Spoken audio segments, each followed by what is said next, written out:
நம் ஆண்டவர் இயேசு கிறிஸ்துவின் நாமத்தினால் மகிழ்ச்சியும் சமாதானமும் நம் அனைவரோடும் இருப்பதாக.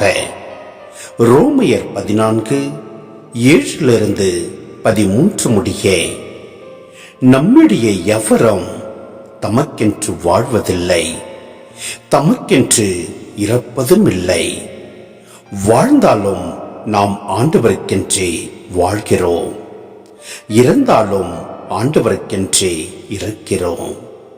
ஆகவே வாழ்ந்தாலும் இறந்தாலும் நாம் ஆண்டவருக்கே உரியவர்களாய் இருக்கிறோம்.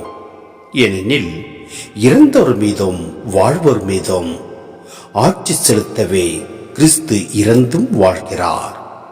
அப்படி இருக்க நீங்கள் ஏன் உங்கள் சகோதரர்களிடம் குற்றம் காண்கிறீர்கள்? ஏன் அவர்களை இழிவாக கருதுகிறீர்கள்?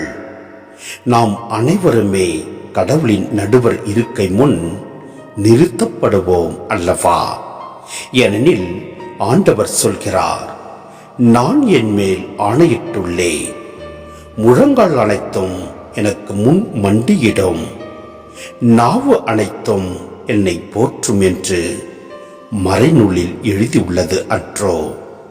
ஆகவே நம்முள் ஒவ்வொருவரும் தம்மை குறித்தே கடவுளுக்கு கணக்கு கொடுப்பர். ஆகையால் இனி ஒருவர் மற்றவரிடம் குற்றம் காணாது இருப்போம். மேலும் சகோதரிகளுக்கு தடைக்கல்லாகவோ இடையூறாகவோ இருப்பதில்லை என தீர்மானித்துக் கொள்ளுங்கள்.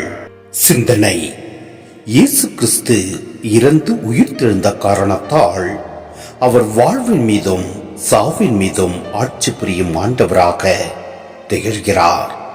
எனவே கிறிஸ்துவர் வாழ்வில் தன்னலத்துக்கு இடமே இல்லை. நம்மிலும் பிறரிலும் இயேசுவின் சாயல் பதிந்திருப்பதால் நாம் அவரை பின்பற்றி வாழும்போது இயேசுவின் ஆட்சிக்கு பணிந்து வாழ்பவர்களாவோம்.